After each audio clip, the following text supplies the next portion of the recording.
क्या आपने कभी किसी ऐसे इंसान को देखा है जो बाहर से बिल्कुल सही दिखाई देता हो, लेकिन अंदर से पूरी तरह टूटा हुआ हो? हो सकता है वो हंसता हो, सबसे बात करता हो, अपने काम पर जाता हो, लेकिन उसके अंदर ऐसा दर्द हो जिसके बारे में किसी को कुछ भी पता ना हो। यही वे घाव है जो दिखाई नहीं देते। ये शरीर पर नहीं होते, इसलिए कोई इन्हें देख नहीं पाता, लेकिन इनका दर्द कई बार किसी शरीर की चोट से भी ज्यादा गहरा होता है। सच्चा प्रेम उन घावों को भी भर सकता है जो बिना दिखाई दिए वर्षों तक इंसान के भीतर छिपे रहते हैं। लेकिन इसका मतलब क्या है? आइए इसे समझते हैं। मौन घाव क्या होते हैं? हर इंसान अपने जीवन में कुछ ऐसे अनुभवों से गुजरता है जो उसके मन पर गहरी छाप छोड़ देते हैं। कभी बचपन में नजरअंदाज किया गया, कभी किसी ने अपमान किया, कभी किसी अपने ने विश्वास तोड़ दिया, कभी बार बार असफलता मिली, कभी किसी अपने को खो दिया, या फिर कभी ऐसा महसूस हुआ कि कोई हमें समझता ही नहीं। ये सारी बातें शरीर पर कोई निशान नहीं छोड़ती, लेकिन मन के अंदर गहरे घाव बना देती हैं। समय बीतता रहता है, इंसान मुस्कुराना सीख जाता है, लोगों के बीच सामान्य व्यवहार करना सीख जाता है, लेकिन कई बार वो केवल अपना दर्द छिपाना सीखता है। दर्द खत्म नहीं होता, बस दिखाई देना बंद हो जाता है।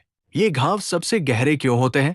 अगर किसी के हाथ पर चोट लग जाए तो लोग तुरंत पूछते हैं, क्या हुआ? लेकिन अगर किसी का दिल टूटा हो, अगर कोई अंदर से अकेला महसूस कर रहा हो, अगर कोई अपने बारे में बहुत बुरा सोचने लगा हो, तो अक्सर किसी को पता भी नहीं चलता। यही कारण है कि भावनात्मक घाव सबसे गहरे होते हैं। कई लोग बाहर से बहुत आत्मविश्वासी दिखाई देते हैं, लेकिन अंदर से डर से भरे होते हैं। कई लोग पूरे दिन सबको हंसाते हैं, लेकिन रात को अकेले रोते हैं। सफल होने के बाद भी कई लोगों को लगता है कि वे अच्छे नहीं हैं। यानी मुस्कुराता हुआ चेहरा हमेशा खुश होने की गारंटी नहीं होता। ऐसे घाव भरते कैसे हैं? अक्सर लोग सोचते हैं कि समय हर दर्द का इलाज है। समय मदद जरूर करता है, लेकिन केवल समय काफी नहीं होता। सबसे ज्यादा फर्क पड़ता है इस बात से कि उस समय हमारे साथ कौन था। क्या कोई ऐसा था जिसने बिना जज किए हमारी बात सुनी? क्या किसी ने हमारी गलतियों के बाद भी हमें अपनाया?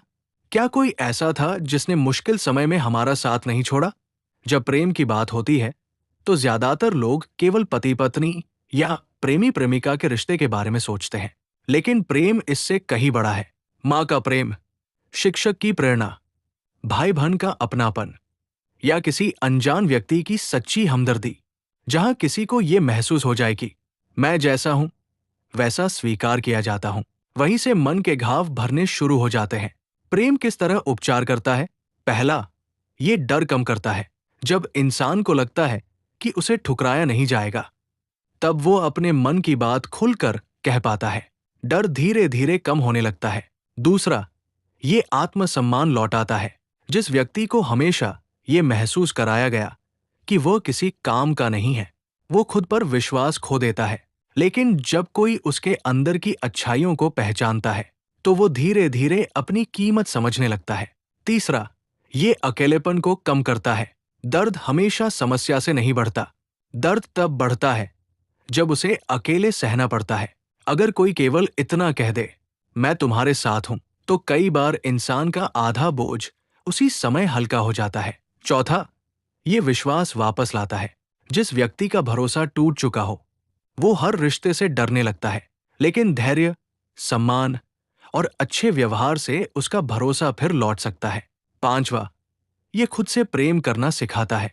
जब हमें कोई हमारी कमियों के साथ स्वीकार करता है, तब हम भी खुद को स्वीकार करना सीखते हैं। यहीं से वास्तविक बदलाव शुरू होता है। एक सरल उदाहरण, मान लीजिए एक बच्चे को बचपन से बार बार कहा गया, तुम कुछ नहीं कर सकते। धीरे धीरे वो भी यही मान लेता है। बड़ा होने पर भी हर काम शुरू करने से पहले उसे डर लगता है। फिर उसकी जिंदगी में कोई ऐसा व्यक्ति आता है जो हर बार उससे कहता है, गलती करना ठीक है, तुम सीख सकते हो, तुम सक्षम हो। धीरे धीरे उसका आत्मविश्वास लौटने लगता है। वो नए काम करने लगता है, अपनी गलतियों से डरना छोड़ देता है। उसका पूरा जीवन बदलने लगता है। यही प्रेम और अपनापन की ताकत है। लेकिन क्या केवल प्रेम ही काफी है? प्रेम बहुत बड़ी ताकत है, लेकिन इसका मतलब ये नहीं कि हर समस्या केवल प्रेम से ही समाप्त हो जाएगी। अगर किसी व्यक्ति को गहरा मानसिक आघात लगा है, तो उसे परिवार, दोस्तों, प्यार और काउंसलिंग की मदद की भी जरूरत हो सकती है। मदद लेना कमजोरी नहीं है, ये अपने जीवन को बेहतर बनाने की दिशा में उठाया गया साहसिक कदम है। आज के समय में ये बात और भी महत्वपूर्ण क्यों है? आज हमारे पास पहले से ज्यादा तकनीक है, पहले से ज्यादा सोशल मीडिया है, पहले से ज्यादा लोग ऑनलाइन जुड़े हुए हैं, फिर भी पहले से ज्यादा लोग अकेलापन महसूस कर रहे हैं। हर मुस्कुराती तस्वीर के पीछे खुश इंसान हो, ये जरूरी नहीं। हर सफल व्यक्ति अंदर से शांत हो, ये भी जरूरी नहीं। इसलिए आज किसी को ध्यान से सुन लेना, उसकी भावनाओं को समझ लेना, उसकी आलोचना करने के बजाय उसे स्वीकार कर लेना, शायद उसके जीवन का सबसे बड़ा सहारा बन सकता है। अंतिम संदेश: जीवन में हर व्यक्ति किसी न किसी अदृश्य संघर्ष से गुजर रहा है, इसलिए लोगों के साथ थोड़ा धैर्य रखें, थोड़ी करुणा रखें, थोड़ी संवेदनशीलता रखें, क्योंकि हमें कभी नहीं पता कि सामने वाला किस दर्द को अपने भीतर छिपाए हुए है। और कई बार एक सच्चा साथ, एक ईमानदार अपनापन, एक दिल से बोला गया वाक्य किसी इंसान के वर्षों पुराने मौन घावों को भरने की शुरुआत बन जाता है। याद रखिए, दुनिया हमेशा बड़े बड़े शब्दों से नहीं बदलती। कई बार किसी को बिना शर्त स्वीकार कर लेना ही उसके जीवन का सबसे बड़ा उपचार बन जाता है।